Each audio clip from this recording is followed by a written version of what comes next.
relationship with Allah Azza wa Jal. And I want to share with you something of an experience that I had 2 weeks ago, which opened up again another area of study that I believe is very essential. It's very critical now for Muslims in our life here in Canada and throughout the world. Last 2 weeks ago, I visited New Jersey. I did a course on the Companions of the Prophet ﷺ in Newark, New Jersey. And I spent a little bit of time in a place called Paterson, New Jersey. And Paterson, New Jersey, quiet as it's kept, has the second largest Arabic-speaking population in the whole of North America. It's the second largest. The largest Arabic-speaking community in North America is in Dearborn, Detroit area, and the second largest is there in New Jersey. And that's something that I was not aware of myself, even though I am from America originally, but I was not aware of the extent of the community there. Also in Newark, New Jersey, there is one of the strongest indigenous Muslim communities. I mean American people, African Americans, white Americans, Hispanics who have become Muslim. It's one of the strongest communities also in North America in terms of numbers. In the city of Newark, New Jersey, especially in the African American community, some people say maybe 75% of the people have either accepted Islam at some point in their life, or somebody in their family accepted Islam, or somebody who they know is a Muslim. So in other words, Islam is a familiar thing. And when you walk the streets as a Muslim in the Newark, New Jersey area, you don't feel strange at all. And people do not feel strange with your presence. But what I noticed from the brothers and sisters who are there, again, is a type of frustration. It's a type of frustration because even though we have large numbers, even though we have masajid, even though we have access to a lot of information, we don't feel that we're getting the results that we deserve to have. And this is similar to the Muslim world itself. When we look at our populations, 26% of the Earth's population, we look at some of the richest people on Earth, we look at countries in strategic positions, but yet there is something on the inside that we're not doing. And as we cry for change, as we cry for political change, and as we cry for economic change, we cry for social change, Allah subhanahu wa ta'ala has very clearly told us in Surah Al-Ra'd, Inna Allah la yughayyiru ma biqawmin hatta yughayyiru ma bi anfusihim. Allah will not change the condition of a people until they change that which is in themselves. And so the first major change that we as individuals and the ummah has to go through is an internal one. It's an internal one. So there's something inside of us that we have to correct. Everything else is in place. It's not about numbers. It's not about youth. Okay, we're ready, but we have to ignite something inside of ourselves. We have to correct something inside of ourselves in order to get victory. And the great Khalifa Amir al-Mu'mineen Umar al-Khattab radiallahu anh, when he wrote a famous letter to Sa'd ibn Abi Waqqas radiallahu anh, when he sent him to the Persians, and he told them that when you face a large enemy like this, the most important issue is not numbers, because they outnumber you. The most important thing is not weapons, because they have better weapons than you. The most important thing is your character and your relationship with Allah subhanahu wa ta'ala. Because if our character is better than them, if we are closer to Allah Azza wa Jal, then Allah will give us victory on the ground. But if we are similar to them or worse than them, then they will be victorious over us because they have the numbers and they have the weapons. And so look to yourself first. Look to what are we doing wrong? How can we correct ourselves? and how can we improve? And one of the brothers who I was traveling with, a Palestinian brother, Jazakallah khair, very nice young person coming up, was telling me about the history of Patterson and what they're going through there. And that the people, because of the Muslim presence, people would sleep early in Patterson, and 9 or 10 stores would be closed and people would be sleeping and whatnot. But now some changes are happening, and a new fitna, a new plague has come. And I want to, as we go into this discussion, to make the young people aware of this new plague, and that is the plague of the hookah pipe. There in Patterson now, they've introduced shops where they are smoking the hookah, and you put inside of it shisha, right? You put shisha inside of it. And the hookah has spread so much that now, instead of sleeping early, people stay up smoking this and socializing and whatnot. And so now people go home at 3 in the morning. And now even it's spread, wa'iyadhu billah, to women, where women are smoking it in hijab. And so the harm that has come to the community is that criminals from outside of Patterson, who would have never come in the evening in that area, now see the lights on and people there. So criminal activity is entering into the Muslim community.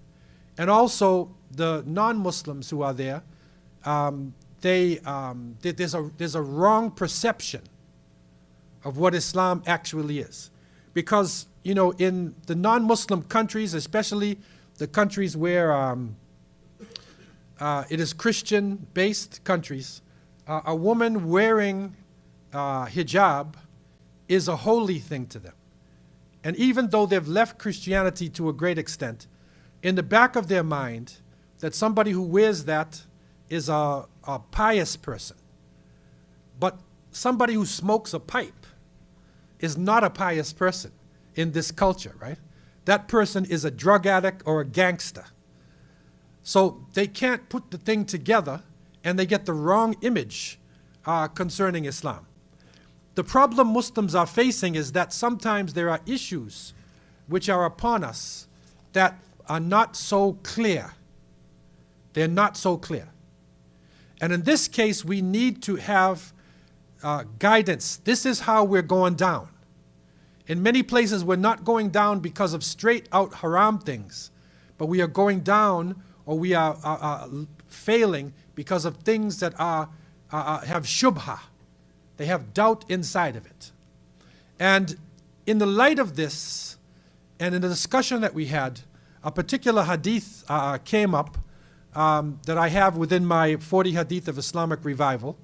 I have it as hadith number 5, but it is a well-known famous hadith. And this hadith deals with the issue of the shubha, of the doubt, because somebody will say, well, I'm smoking the shisha pipe. It's not hashish. So it's not intoxication. And it has nice sweet smell. And even the shisha now will have coconut, or it has vanilla, or it has rose. So it has a nice fruit smell. So they say, no, these are fruits. What is wrong with the fruit? And they say there's water in it, because the bubbly, right, the hubble bubble. So the water now cleans anything that is wrong in it.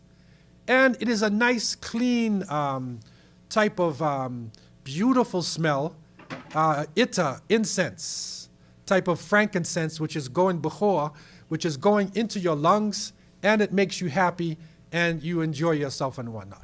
That is the shubha. That is the doubt. And many times, drugs and things which appear to be, which are evil, when they come to us, they come in a nice package. As they will call, they used to call drugs, they have ecstasy drugs, and they have, names that they will give to the drugs, and their actions are good names. But the Prophet ﷺ, in authentic hadith, An-Nu'man ibn Bashir, he said that he heard the Messenger of Allah ﷺ saying, Al-halalu bayyin wal-haramu bayyin. وبينهما مشبهات لا يعلمها كثير من الناس فمن اتقى المشبهات استبرأ لدينه وإرده ومن وقع في الشبهات كراع يرعى حول الحمى يوشك أن يواقعه ألا وإن لكل ملك حمى ألا إن حمى الله في أرضه محارمه ألا إن في الجسد مضغة إذا صلحت صلح الجسد كله وإذا فسدت فسد الجسد كله ألا وهي القلب. This hadith, which is muttafaqun alayh, which is reported in Bukhari and Muslim, has two great areas of benefit. I want to look at one of these areas of benefit and give you a full understanding of it, and the second one, open up a door. The first one is the shubha, the doubt. The hadith is saying that which is lawful is clear, and that which is prohibited is clear. But between them are doubtful matters about which not many people know. This is the Prophet ﷺ speaking to us. So he who avoids the doubtful matters clears himself in regard to his religion and his honor. But he who falls in the doubtful matters falls into that which is prohibited, like the shepherd who pastures around the sanctuary, all but grazing therein. Okay? So when you're in the doubtful areas, it's like a shepherd has the sheep, and the sheep are, around this sanctuary. They're not inside of it, but the sheep are grazing around. Right? They're grazing therein. Then the Prophet ﷺ said, surely every king has a sanctuary, and surely Allah's sanctuary on the earth is his prohibitions. Verily in the body there is a lump of flesh, which if it is in good repair, all of the body will be in good condition, and which if it is corrupted, the whole body is corrupted, and that is the heart. And so this doubtful matter, which is causing such confusion, this is an example of what we need to understand. Number one, for those who have doubt about the hookah, which is the pipe itself, right, and the shisha, right, or the nargil, or the goza, or whatever the name is that you use for it. This is the block of fruit that they put in, but underneath it is tobacco. So it has tobacco. And anybody who tells you that it doesn't have tobacco, is trying to fool you, because the smoke itself needs, the fruit smell needs a medium to carry it. And that is what the tobacco actually brings.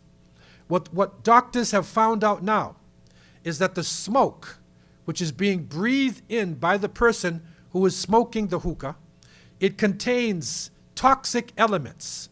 It contains tar, carbon monoxide, heavy metals, cancer-causing carcinogens, right? These are the things which are in nicotine, and it is clear, the Surgeon General in America, they declared openly that nicotine, that the cigarettes is causing serious problems, health problems within the community. It is cancer-causing, and there's no doubt about that now. But what people don't understand, that when a person takes 1 hour session in smoking the hookah, they are smoking sometimes 1 to 200 times the amount of smoke is actually going into their body. Not one cigarette, they're smoking packs of cigarettes. The amount of smoke and the amount of the carcinogens that's going inside of the body. Some of the packages say the tar that is in this from the fruit, it's harmless. It can't do anything to you. And that is true. And the brother I was with, Jazakallah khair, he showed very clearly, yes, it's true. But if you light the tar, once the heat hits it, then it turns into a dangerous toxin, a dangerous poison. So people are literally putting the poison in, which can cause lung cancer, mouth cancer, heart disease, because your arteries get clogged, also gum disease.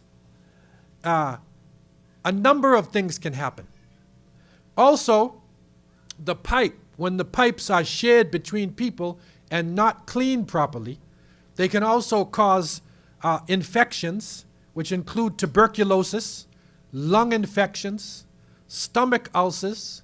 The doctors also found out that a person who is a regular smoker of this pipe, smoke going down into them, they found that their babies will have a lesser weight. They studied the children of people who smoke and those who don't smoke, and found that the children who smoke, their babies are 3.5 ounces less in weight than the people who don't smoke. Secondhand smoke, the people who are around you, like smoking cigarettes or other things, they're affected by you. The smoke is in your hands, in your hair, in your clothing. There's also a danger of nicotine addiction. Nicotine addiction. And this is something which is very, very serious in terms of what it does to the lungs and whatnot. They even found out that there's a danger to your skin. It causes wrinkling in the skin, and it also causes sexual impotence, that the man becomes a weakling if he is smoking too much from this. And so based upon the fatwa of the High Committee of Saudi Arabia at the time of Sheikh bin Baz, rahimahullah, when they looked at the nicotine and they looked at the effect, whether it be in cigarettes or whether it would be in the hookah pipe, they declared very openly that this is haram. Before, people said the nicotine is makruh, meaning it is a hateful thing, which is still a terrible thing. It's still, makruh is still the doubt, right? This is the mushabbahat. It's still the doubt, but the haram is very clear. So either way it is wrong. But the ulama looked at the words of the Prophet ﷺ who said, La dara wa la dirar, that you do not harm people, you do not harm yourself, and that clearly now it is harming the body. If there's any doubt in your mind, the World Health Organization found that in 2008, tobacco smoking, it's killing 5.4 million people per year. 14,000 people per day are dying from it. The shisha, it actually is worse. And Bahrain, in the country of Bahrain, the Anti-Smoking Society, they made it very clear. They even found in some of the shisha pesticides used to kill insects and also radioactive substances.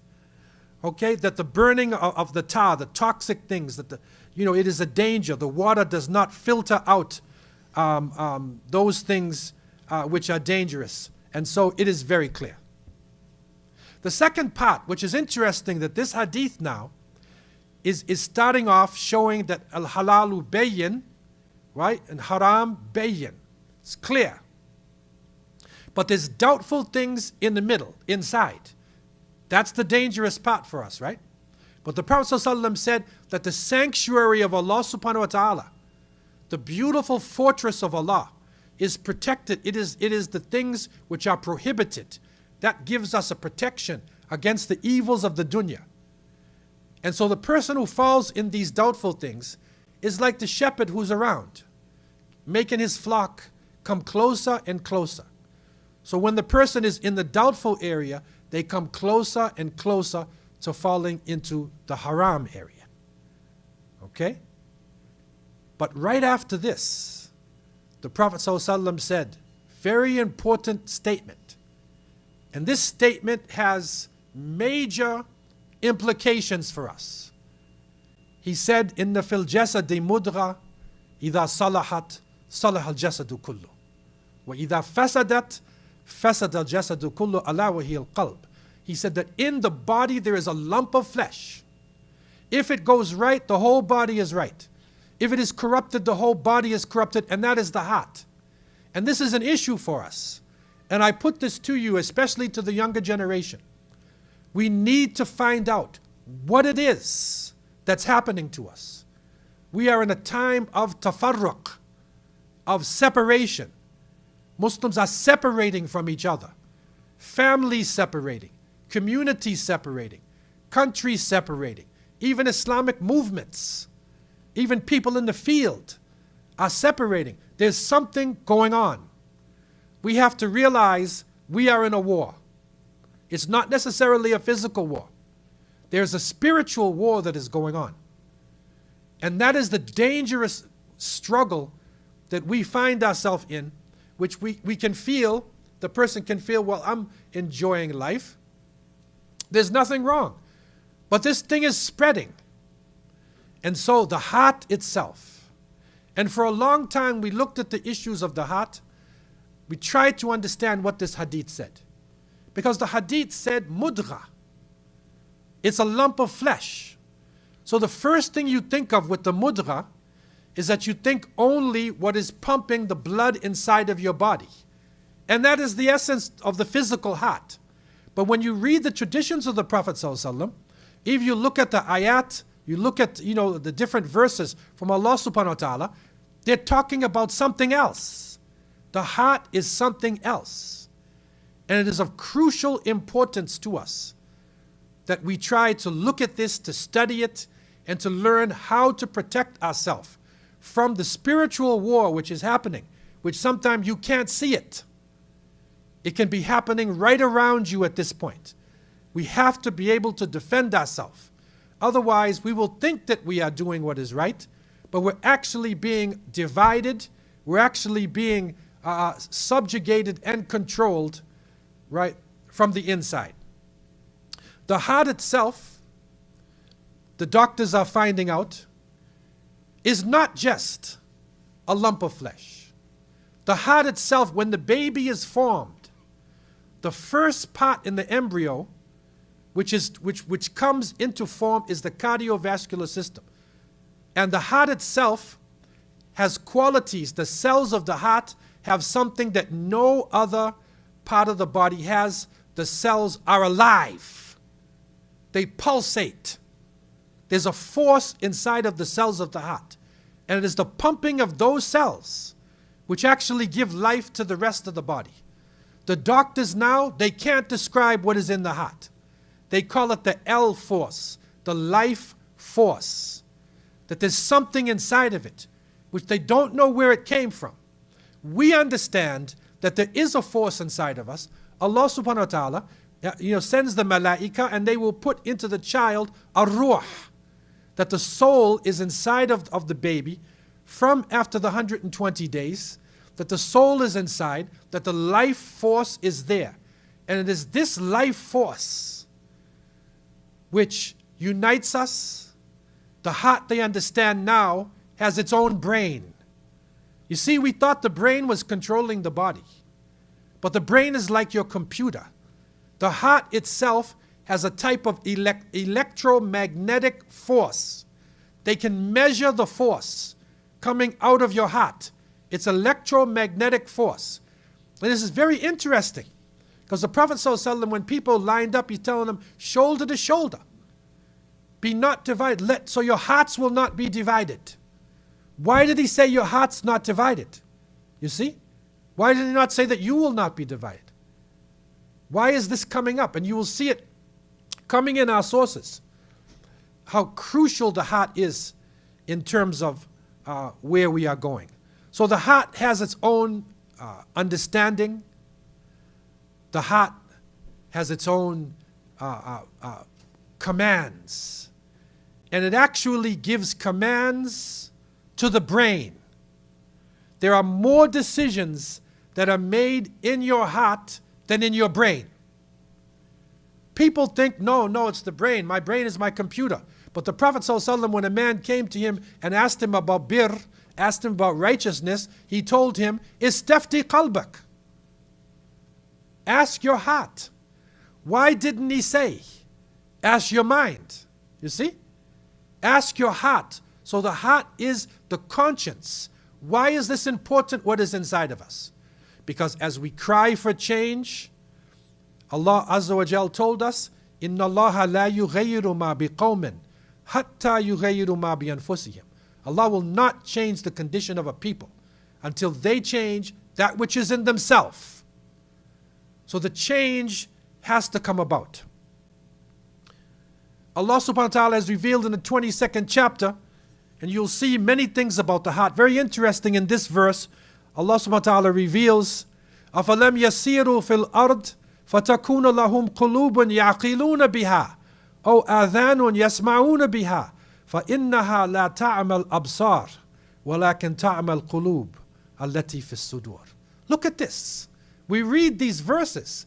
We have to try to understand what Allah is telling us. It said, do they not travel through the land so that their hearts may learn wisdom? Yaqiluna biha. You see, it didn't say their brain. It said their hearts will learn wisdom, right? And their ears may thus learn to hear.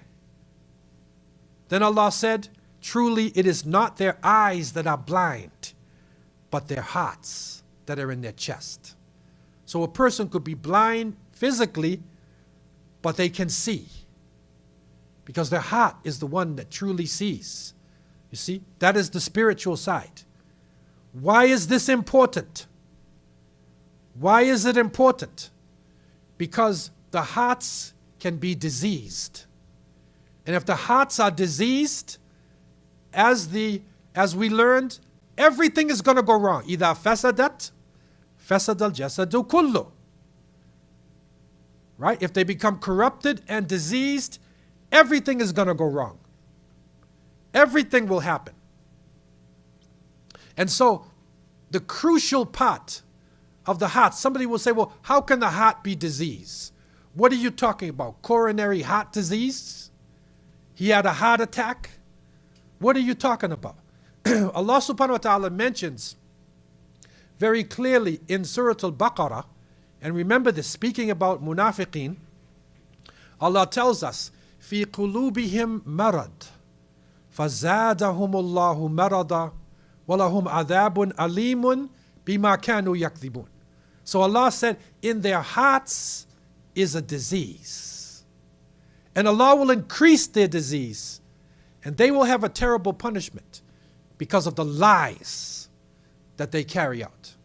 So the internal Muslim, the heart of the Muslim, is crucial for us today. To look inside of ourselves.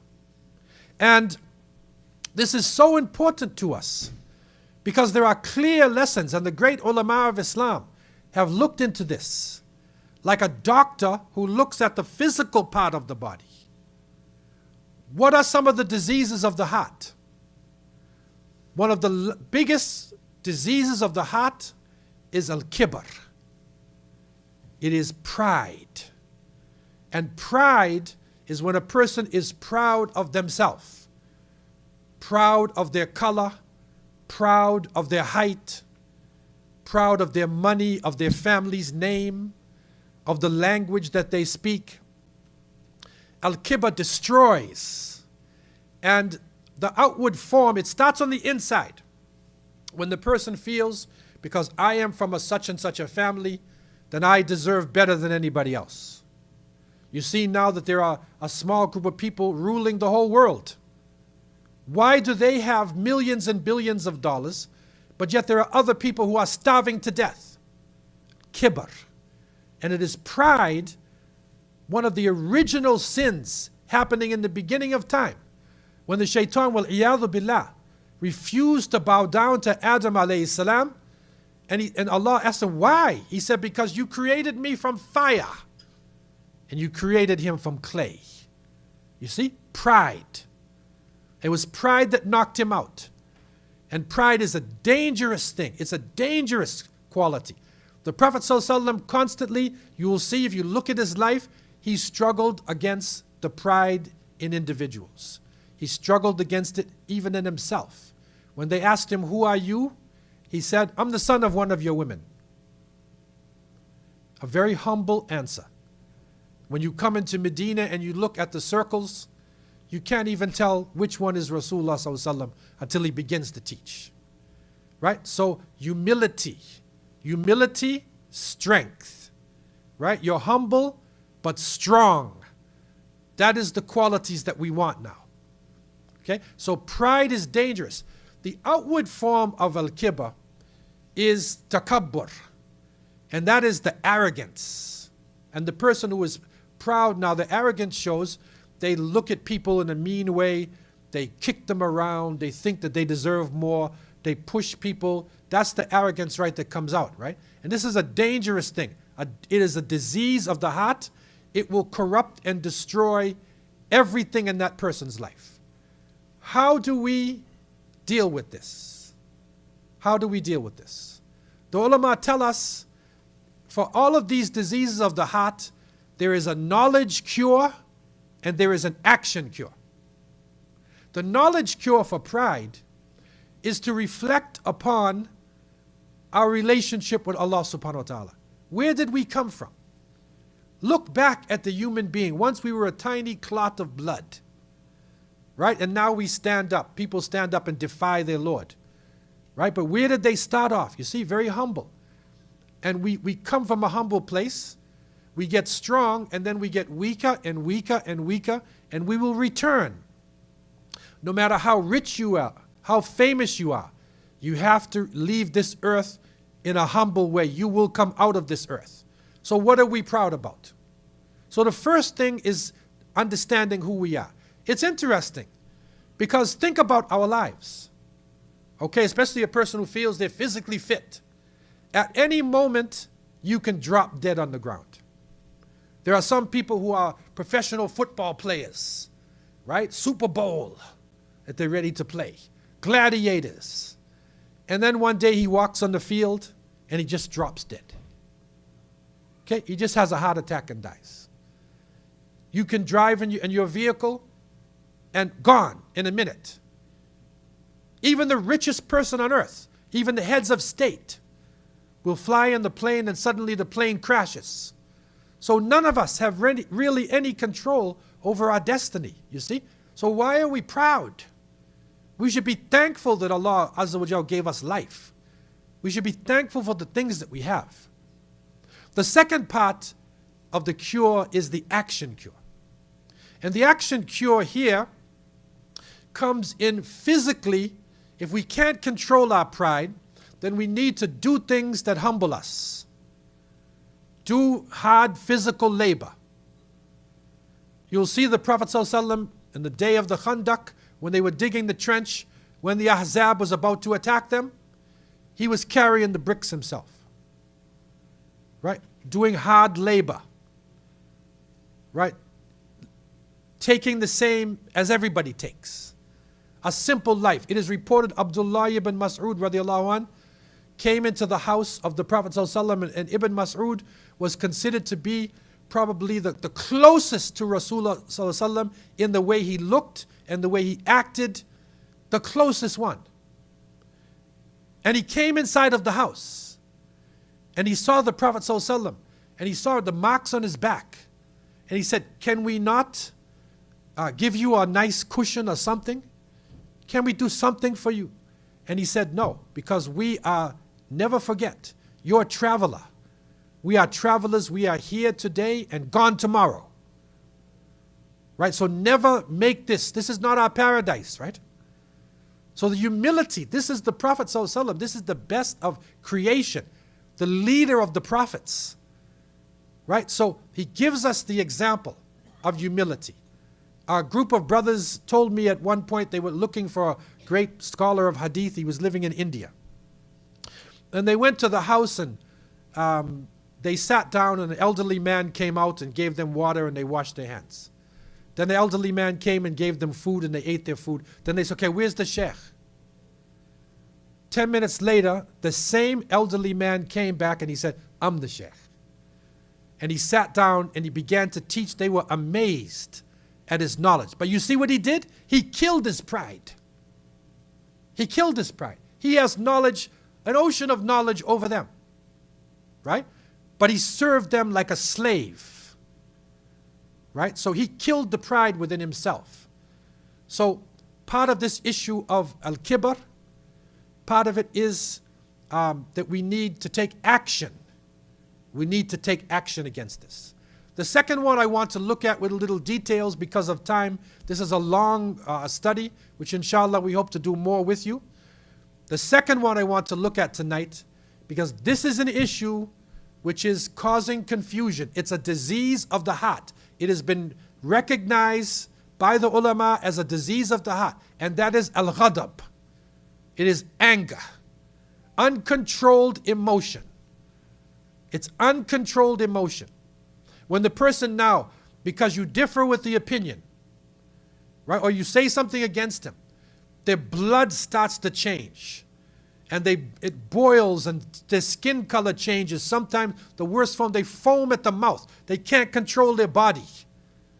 Right? This ghadab, when a man came to the Prophet ﷺ one time, he said, give me advice. The Prophet, peace be upon him, said, La taghdab. Just don't get angry, man. Don't get angry. This anger is a serious thing. And the anger many times causes a confusion between us. And that is the thing that we need to be able to solve in order to resolve our conflicts. We have to resolve our conflicts. We have to be able to forgive each other. But ghadab, you see, when it keeps boiling up, it'll disease your heart. So your heart can't make the right decision, right? Your heart, which is the essence of you, becomes corrupted and spoiled. And so the ghadab itself is a terrible thing. And the knowledge cure, again, the scholars look at the knowledge cure. Think about the anger itself. Why were you angry? What is the cause of the anger?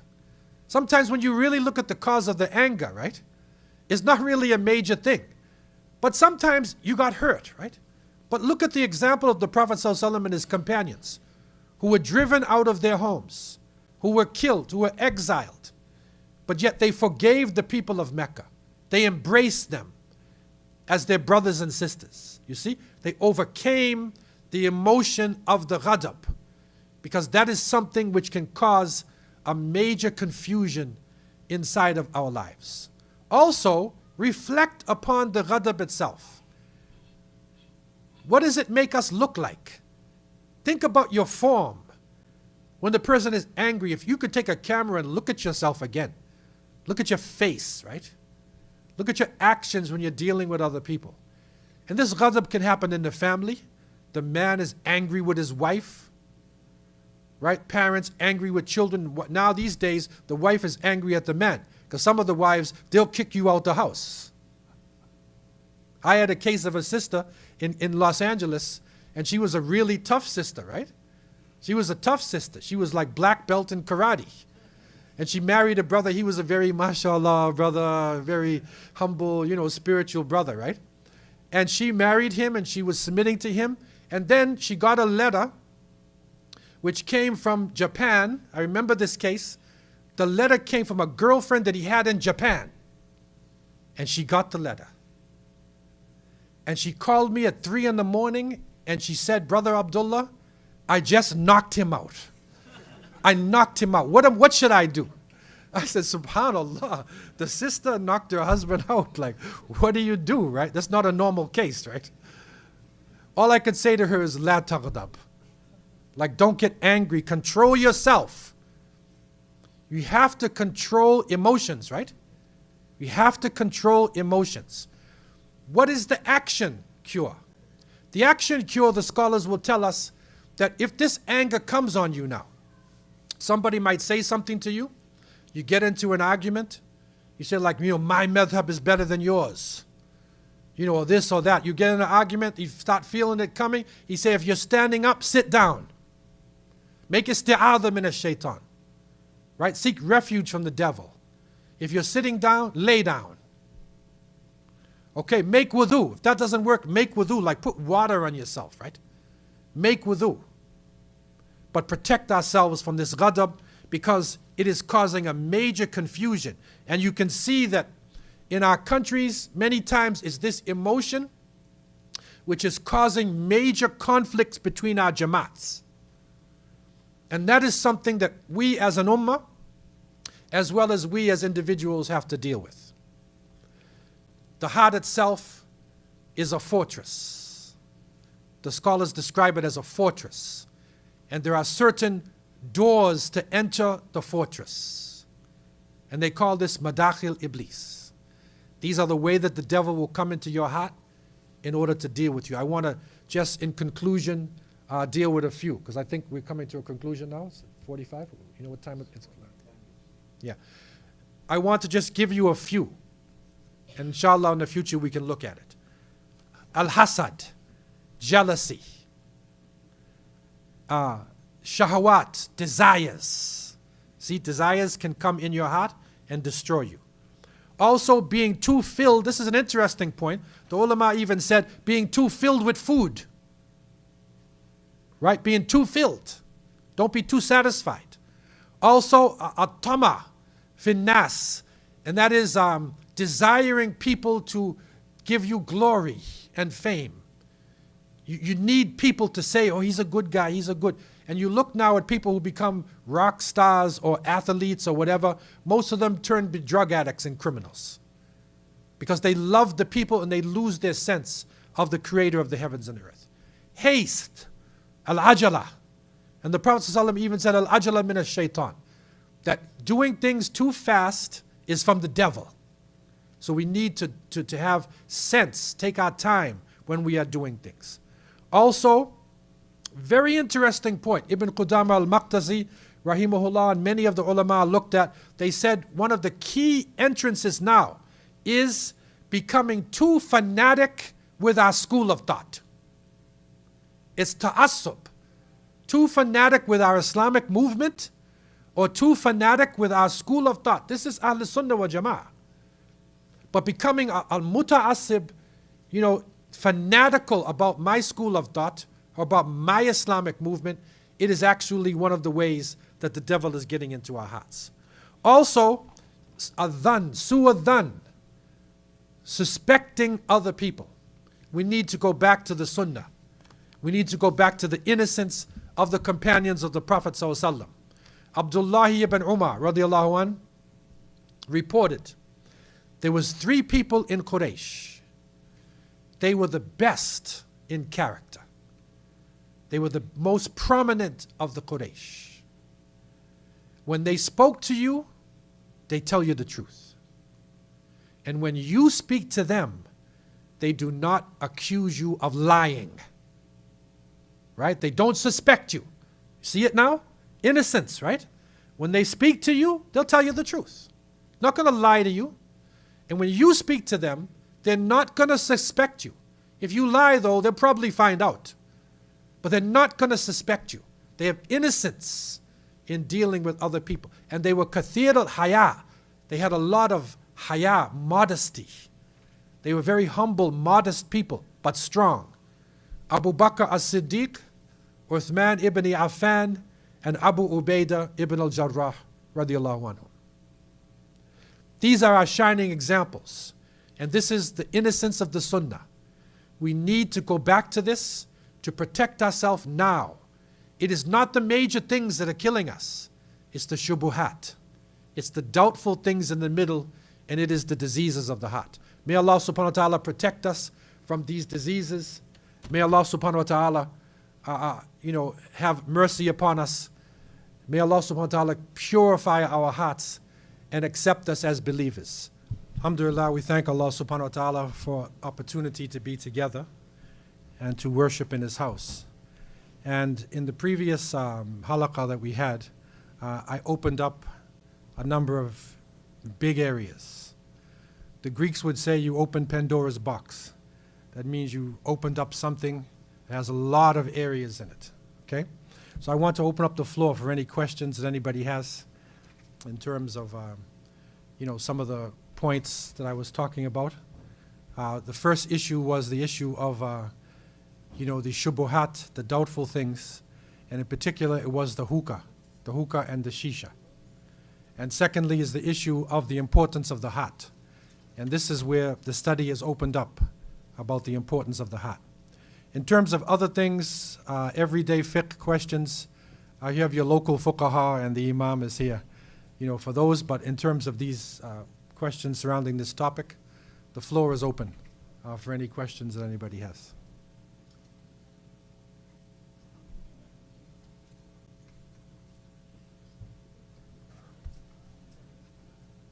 Yes, brother.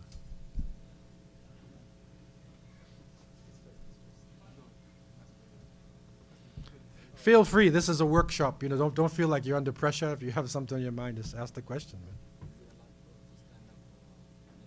You can say it. I'll repeat it. Oh, okay.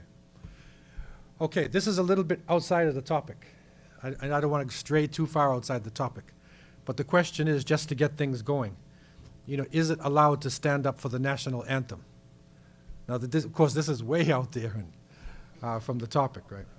And, but, it'll get us going.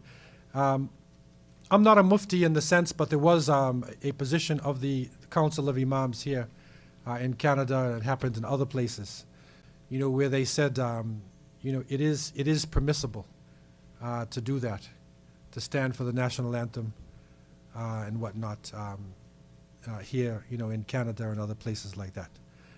Because we are, in a sense, underneath, we do have what they call a sulah. We're in Dar al-Sulah. We're in the abode of treaty.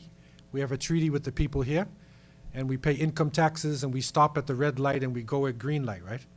You don't go when you see the red, right? You follow, the basic rules of the society. So there's nothing wrong with doing that, knowing that our ultimate allegiance is to Allah subhanahu wa ta'ala. That's very clear. But the council did make a decision that it is permissible, to do that. Now, any other general questions? Yes, brother.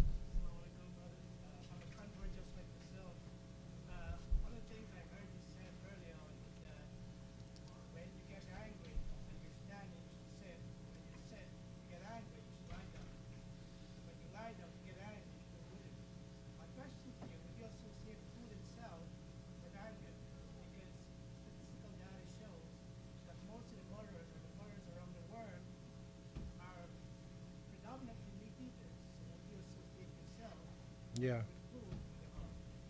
Well, food definitely is considered to be, and this is why one of the points, which I didn't go in details, was that the scholars are saying that, you should never eat constantly till you're fully satisfied. Because being totally satisfied can bring on other things as well. So if you look at the lifestyle of the Prophet ﷺ, they didn't eat meat that often, and very simple, and whatnot. Yeah, so there is something with, too much food, loving the food itself. Eating, they say you eat not just to live, but you live to eat. Some people live for the next meal, so they can enjoy the next meal, right? This is not the way we should. But I wouldn't put it on meat eaters or non-meat eaters, because there's some very violent vegetarians around. Very violent, in India and other places, very violent vegetarians. And I wouldn't put it on spice or not too, because spicy food can make you, angry. But there are people who live in non-spicy zones, like Russia. They don't like spice, right? But there's some very violent people in Russia, and their food does not have much spice. So it's something other than that, really that, inside the individual. Yeah.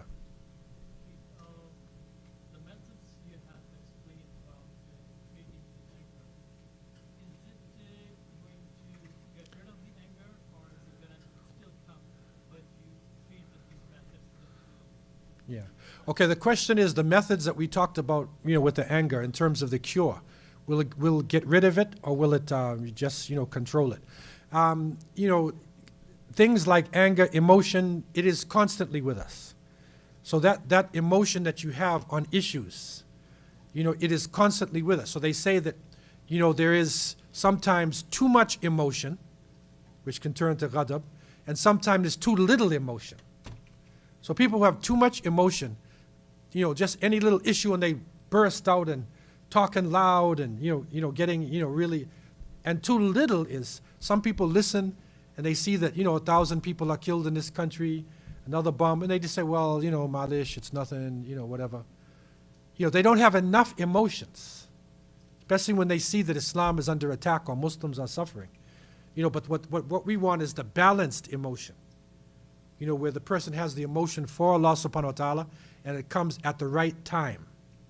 So it doesn't get rid of the anger completely, but it helps the person to control anger, to control it.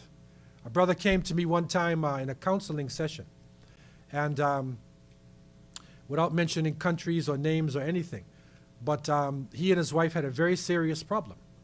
And she was a small, short sister, but very fiery. And he was a tall brother, well built, and she would get him angry. She knew how to get him angry. And whenever she got him angry, he would hit her. So she had a problem too, actually, because she was making him angry, right? She knew exactly what to say. He comes in, maybe he had trouble at his job, he lost his job, and she look at him and say, you little boy. You know, she know how to like make him feel like really bad, right? His ghadab, his anger, and then strike. Okay? So he said, they came to me and they said, can you solve this problem? I said, I'm not a psychiatrist, psychologist, but what I can give you is what the scholars have said about ghadab. Right? So first off, the first thing looking at this is that she has to look into herself, and not get him angry in order to get his attention. Because sometimes people will get somebody angry just because they want their attention. That's the wrong way to do it. Okay? But secondly, we use the system. If he feels it bubbling up inside of himself, then, seek refuge. Make isti'adha min ash-shaytan. A'udhu billahi min ash-shaytan. It's really bad, even spit over your left shoulder. Because the evil jinni, you can get bothered from the left side. Okay, when you're standing up, sit down, lay down, put water on yourself, make wudu. I gave him another thing. I said, if you still feel the anger, leave the room. Don't stay in there with her, right? You got to leave the room. And so they took that, and they seemed to be getting better. Alhamdulillah, they never came back again. After the second time, they seemed to be okay. So it can work. These things are not just for entertainment. They'll actually work. And there's something psychologically with when you're standing and when you're sitting and lying in terms of your blood, the boiling of your blood, right, in your body, and then also the heat of your body, making wudu, the water, cooling yourself off, right? There's something physical about this that can also help you to, calm down the rage that is in it, because there's too much rage in our ummah. You have people, when they insulted the Prophet ﷺ, the cartoons, right? Then people jumped out in the streets and they're hitting themselves and hitting everybody and they're angry. They're actually killing each other and whatnot. But that didn't stop the cartoons, man. They said they want to boycott and everything like that, and they're in a rage. And I remember one time we had a demonstration and the brother was, saying death to America, death to the West. And I looked at him, he had a Nike hat, Levi shirt, Nike, shoes, eating McDonald's and drinking Coca-Cola. I said, you're saying death to the West? You are the West. The first thing to do is stop drinking Coca-Cola and eating McDonald's, man. Make a change in your own lifestyle, right? Instead of just emotions, right? So emotions have to be in the right time and the right amount and the right place. That's really important for Muslims today. Yes, brother. If a non-Muslim comes to you, Yeah. or smokes a cigarette or whatever, and he asks you about your religion, and then asks you about what's your religion stand on cigarettes, Yeah. how would you explain to him without discouraging him from investigating further? Okay, the question is, if a non-Muslim came and said to asked about cigarette smoking, how would you explain to him our position without driving him away? The first thing is that we need to confirm with him that our belief is based on the Creator, that we follow Allah subhanahu wa ta'ala and the example of the Prophet Muhammad, peace be upon him. And the Prophet ﷺ said, La dara wa la dara. He said, you shouldn't be harming people and you should not harm yourself. Don't do anything to harm yourself. So any chemicals or drugs or anything which is harming us, this is a basic principle in our fiqh that we do not get involved in that. And cigarettes is clearly proven. Take a pack of cigarettes and look on it. They have to say on it, it's dangerous, right? They have to put it on the cigarette. So it's very clear to people. The reason why they don't stop is because they have a nicotine addiction. They need the nicotine, right? And so, it's easy, you explain it to him that we're following the commandments of our religion, and the logic in it is that we don't, harm our bodies. And that's better for you. That would be better for all of us, okay? Our problem is today, one of our problems with dawah is when we're explaining Islam to people, we have to show them Islam is one thing and Muslims are another. Islam is the right way, but Muslims don't always follow Islam. Because you might say smoking cigarettes or shisha is haram or makruh. Some scholars say makruh, meaning hateful, right? Both of them are bad. And then he goes outside and sees Muslims smoking cigarette. Or he sees somebody smoking shisha. So at least he knows that Islam is one thing and the practice of Muslims is another. All of us are weak, and we all trying to, get ourselves together. But try to give that person a fresh, dose or a drink of the water of Islam, fresh water. And don't hide anything, from that person. Now, floor is open for any other questions or comments anybody has. Floor is open. Yes, brother. Yes, okay.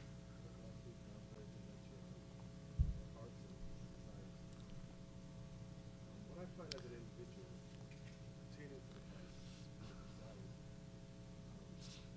it's the struggle to keep up with being aware of your heart, right? Alongside with those things that we desire. Desire is something that is automatic for each of us. We all desire. And, to be aware of your heart, it's a constant struggle. To be aware of your heart, so your heart does not get bad, as the Prophet also said. If it's good, if the body's good, if it's bad, the body's bad, right? But how would you, with those two struggles, for all of the young people today, and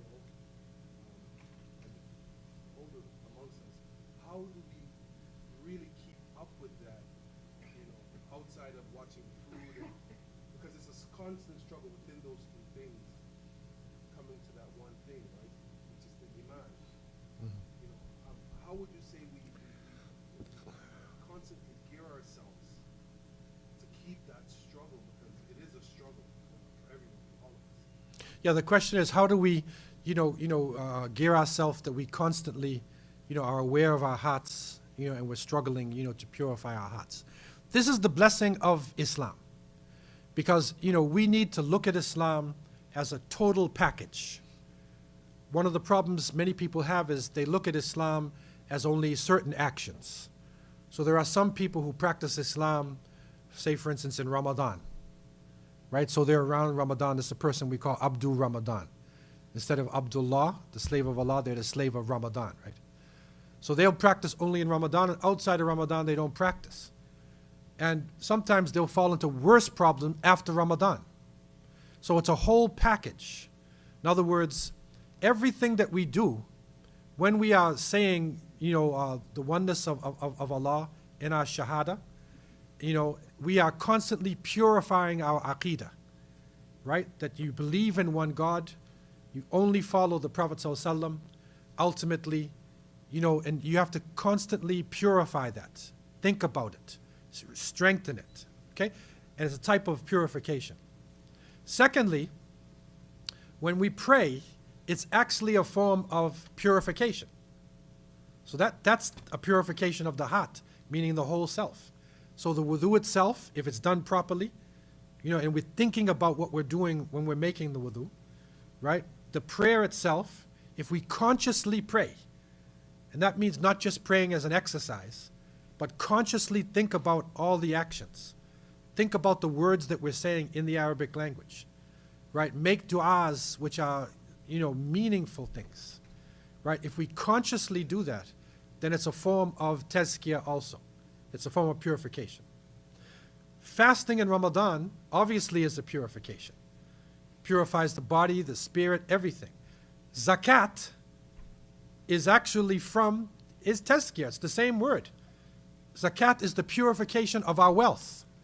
So that if we purify our wealth, then we're actually, that keeps us up, And then the Hajj itself is a purification to the extent where if the person performs the Hajj properly, they will come back like a newborn baby. The constant dhikrullah, remembrance of Allah.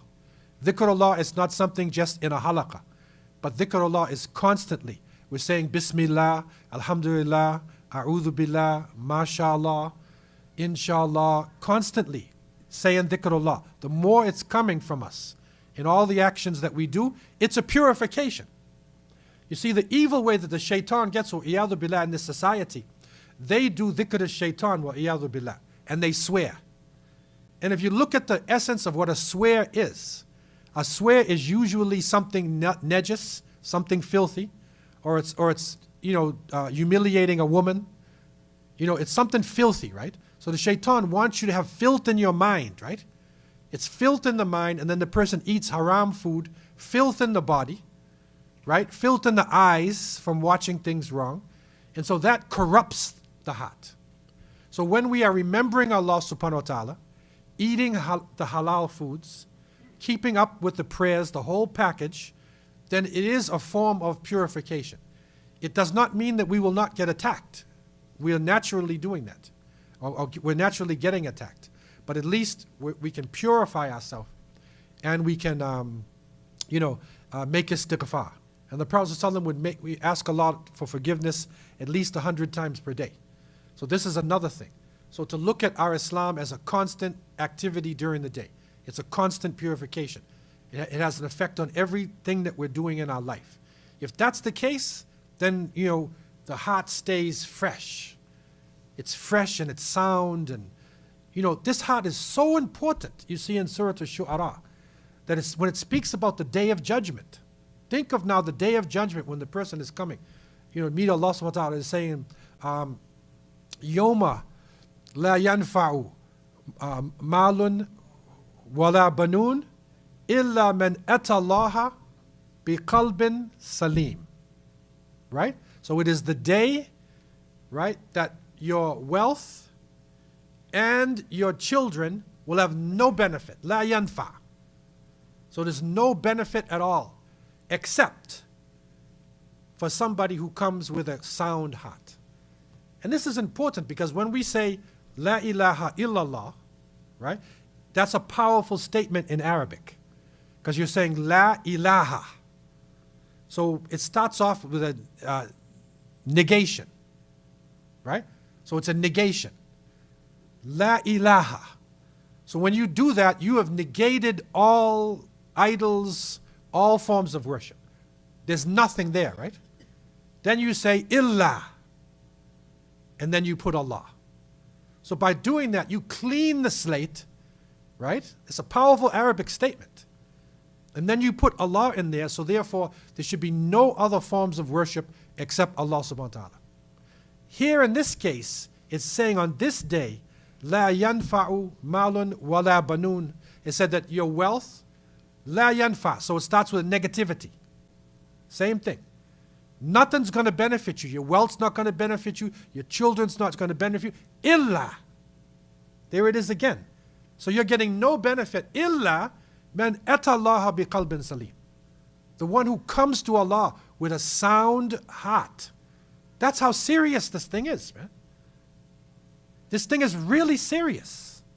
Like we put a lot of emphasis on our clothing, on slogans, and on things, but the inside Muslim, what's inside of us, this is the determining factor in this world and in the hereafter. It's a determining factor, right? And this is where we have to really, purify ourselves. Think about the young baby.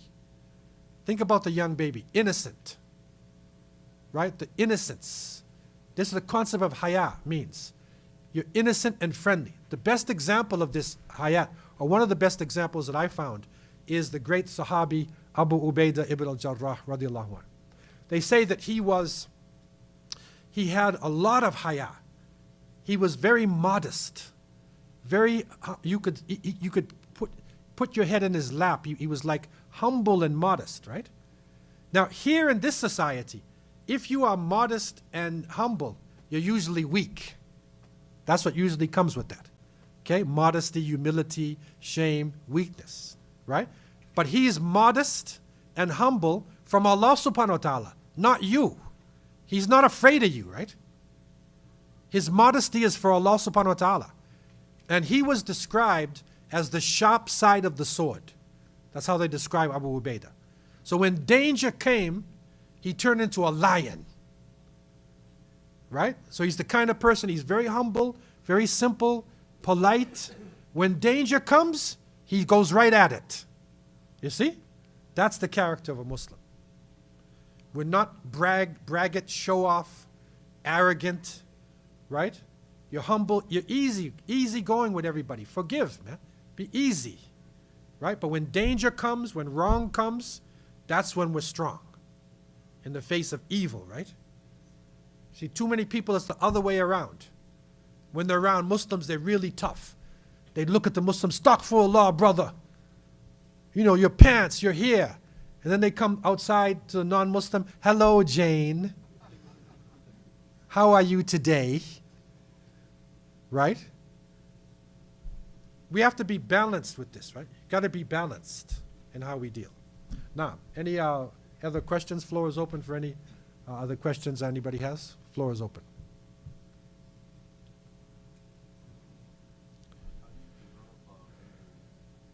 Bravery? Yeah. Okay, very good question. How do you develop bravery? How do you develop bravery? Really, the key issue in this matter is to reflect upon Allah subhanahu wa ta'ala. Because the more we fear Allah, the more, I mean fear in the sense of we ultimately respect, we fear Allah's punishment, then the less you're going to fear creation.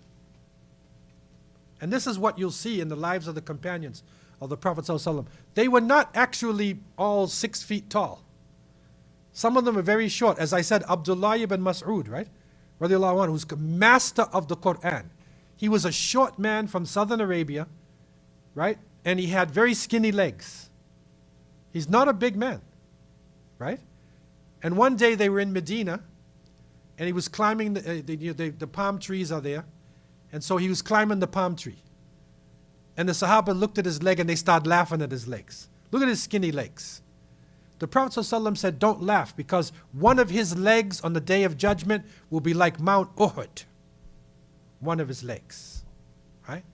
So it's not about the size of your body, right? But it is, you know, your relationship with Allah subhanahu wa ta'ala.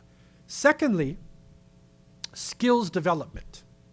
That we need to develop ourselves.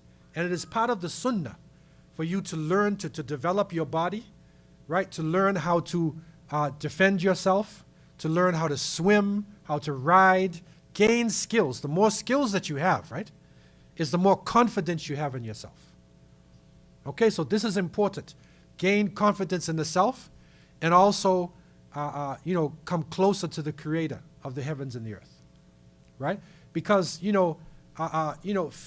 real strength, real courage is, as some people who really been in dangerous situations, they said courage is not the absence of fear. In other words, courage is not having fear, right? Everybody has fear. You'll see some of the brothers who give the khutbahs. I'm talking about myself too, right?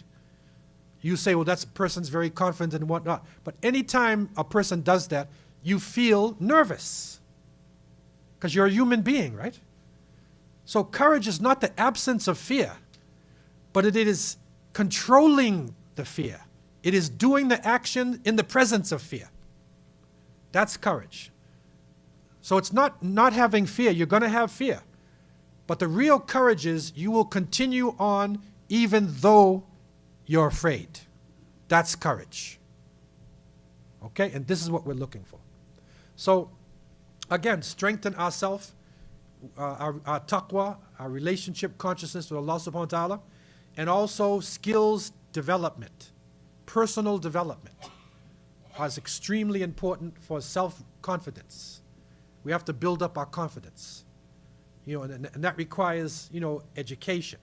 Study, educate yourself, learn your history, you know, learn, you know, your aqidah, learn your fiqh, educate yourself. The more you educate yourself, the more confidence that you will have inside of yourself. Now, any other general questions anybody has? Floor is open. Yes, brother. How do you stop the bad habits? Okay, that's a very broad question. But in the case of pride, right, what the great scholars have shown us is, first thing, think about Allah subhanahu wa ta'ala, right? We believe that Allah has power over all things. We believe that Allah, sees all things. Allah is not here above 7 heavens, but in a way that is only known by Allah. Allah sees everything that we're doing and knows everything that we're doing.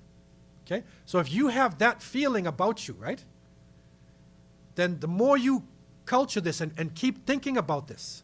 I remember I was with one of the imams. We were in Los Angeles, California. And the imam, Jazawullah Khair, I'm not going to say what his name is, very, very nice brother. And we're driving along, and we were going onto one of the freeways. They have big highways in Los Angeles. So we're going onto the freeway, and I noticed him. He was stiff. He was a little bit stiff. Normally he's joking with me, right? And he was stiff like this, and he's driving perfectly like this and put on his signal and whatever. And then, so I said, Imam, what's going on? He said, LAPD. LAPD, Los Angeles Police Department. The police were in back of him, right? Now, if you think about that, when you're driving your car, right? And you turn your corners and you do everything, most of us, we see the yellow light and we go right through it, right? If the police was in back of you, right? How would you act? You're a good Canadian, you come to the yellow and you slow down and put your signal on, everything, right? Because you feel the presence of the police. Think about that, right? Now imagine if you can feel the presence or begin to understand the presence of Allah subhanahu wa ta'ala, who knows everything you're doing, right? Everything. Then how can you do something wrong? It's just like if the police are there, right? Are you going to pick somebody's pocket? And the police is standing there looking at you. You can't, because you're thinking the police, right? You got to be a good citizen. So the more you have that taqwa, that's what taqwa is. It's made up of, it's called al-khawf wa raja. It has like fear and hope in it, right? So if you have that consciousness of Allah, then it will help us to stop from doing wrong. Because when we're doing wrong things in secret and in the open, it's the same for Allah subhanahu wa ta'ala. So the first thing is, think about the Creator. Secondly, when you're doing the bad habit, think about your form. Think about what you look like when you're doing it. Think about yourself, right? If you could take a picture of yourself and see you when you're doing this wrong, you would be ashamed, right? So just think about how you look when you're actually doing this thing, which is wrong, like that. So with that type of thinking, it's a consciousness, right? It's like self-analysis, man. Analyze yourself, right? And come closer to Allah subhanahu wa ta'ala. This is what we need.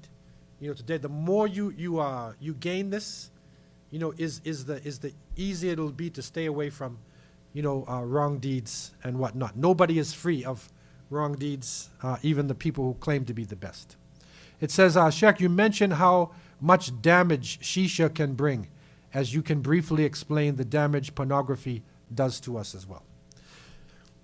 One of the madakhil iblis, well, yadu billah, one of the entrances into the fortress of the heart is shahawat. It is desires, shahwa. These desires that human beings have is an entrance, and one of the most dangerous desires that we have is the sexual desire. I'm going to be straightforward. After the will to survive, if somebody's going to kill you, if you're walking down the street and a bull terrier, pit bull is in back of you, coming at you, you're going to run so fast, right? You would beat Usain Bolt. You would leave Usain Bolt in back, because that pit terrier is in back of you, right? That's the will to survive, right? People will do amazing things when your life is one of the most powerful desires after is the sexual desire. That is the reason why in most of the sins you'll see that Allah said, do not take interest. La taqtulun nafs allati harram Allah. Do not kill people, who don't deserve it. But in the case of adultery, Allah said, وَلَا تَقْرَبُ الزِّنَا إِنَّهُ كَانَ فَاحِشَةً وَسَاءَ سَبِيلًا. Don't come near it. You see? Don't come near it. He didn't say don't do it. He said don't come near it. Okay, why? Because the relationship of male to female, it's a natural thing. You're supposed to have this feeling. If you don't have this feeling, something's wrong with you, man. So it's a natural thing. So if you come close to it, you're going to do it. That's why Allah said, don't come close to it. And that's the reason why today, the fitna, and this one the Prophet ﷺ said, Dhuhur al-fitan, that the trials and temptations would come out as we go to the Day of Judgment. This fitna of digital technology, the handheld devices, it is probably one of the greatest fitnas that we're facing today. Because remember the haya, right? When a person watches pornography, their haya is broken down. Because they are seeing things that, in the past, nobody would see, except in the most extreme cases. I'm going to give you an example, because I know that all of you watch TV and you see movies. There used to be a television program on in North America called I Love Lucy. And in this program, Lucy and her husband could not be seen in the bed at the same time. Could you imagine this? This is American television. According to the ethics of their television, they could not show Lucy and her husband on television in bed at the same time. Now look what they're doing on television. Now when you open up your cell phone, look at what is happening in front of you. This is what we used to call like XXX, blue movie, whatever. You have to be extremist to watch that. Now it is in front of everybody. So therefore, we have to take pride, not pride, but we have to be thankful to Allah subhanahu wa ta'ala when we avoid it. If you look away from pornography, you're actually stronger than the person who's looking at it. And the more you look away from it, is the more you will be able to have a natural relationship when you get married. The problem is today, because people watch so much pornography, right? They cannot have a natural relationship with anybody because their mind has been so polluted and it's been destroyed. So the more you cut it out, the more you look away, the more you are not involved, you're actually strengthening yourself. So try not to watch it at all. Try to get it away. I know it's difficult with these handheld devices because they're popping this thing up everywhere, man, on the internet. And this is the thing. You've got to watch this out. Why is haya important? The Prophet ﷺ said, إِذَا لَمْ تَسْتَحِي فَاصْنَعْ مَا شِئْتَ. If you don't have haya, then do what you want to do. In other words, you're capable of doing anything. Once the limits are broken down, you can do anything. That's the reason why it's such a heavy attack on us. So we need to try to avoid this. And I know it's difficult. Right now they say in 2006, way back then, they said pornography brought in $97 billion. That's how much money. $97 billion on pornography. That's how much money they're making. And the most people who are watching it are young people between the ages of 12 to about 19 years old or so. They're targeting you. They're targeting you, man. Because they want to take away the haya. Once they take away your modesty and your limits, then you're broken down.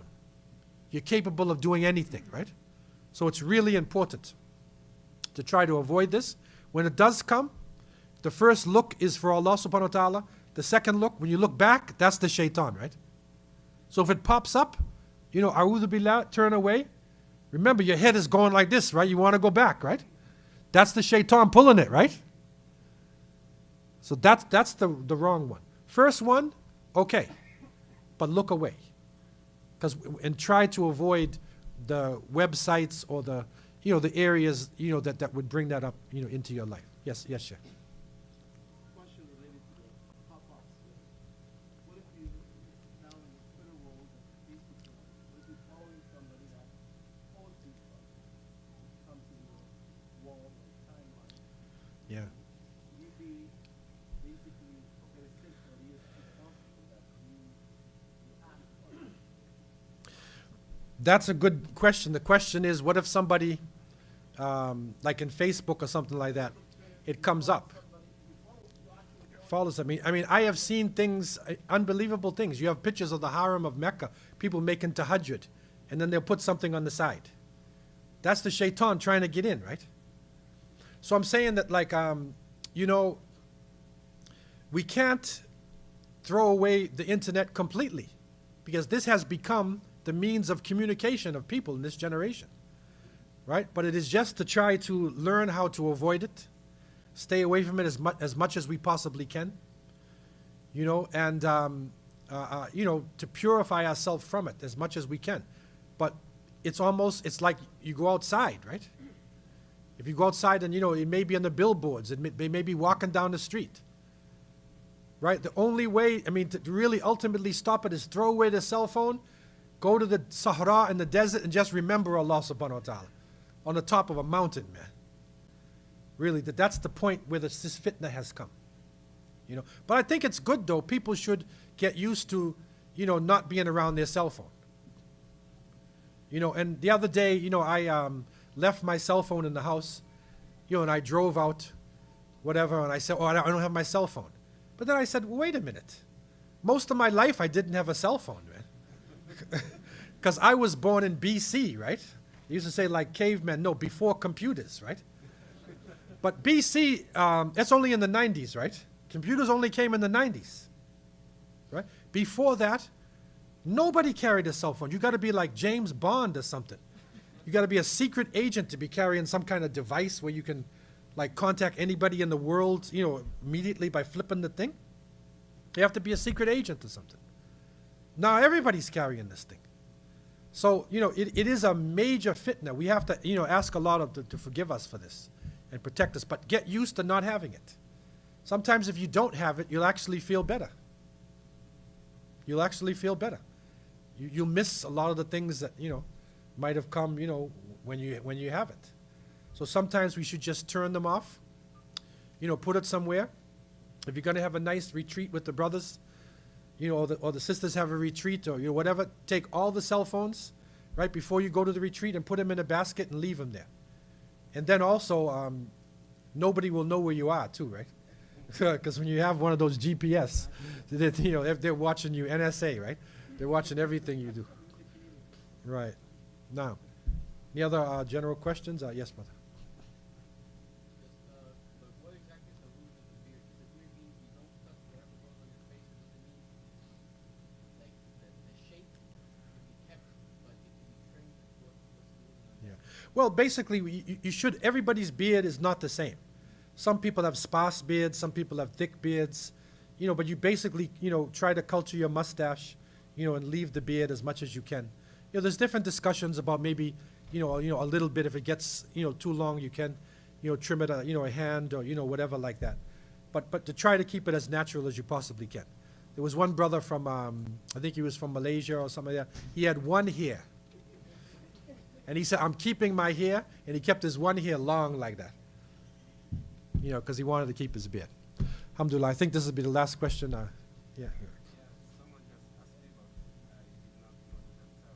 He just came up to me in the Southern University. He said this is like small mud. He said, but it's dry.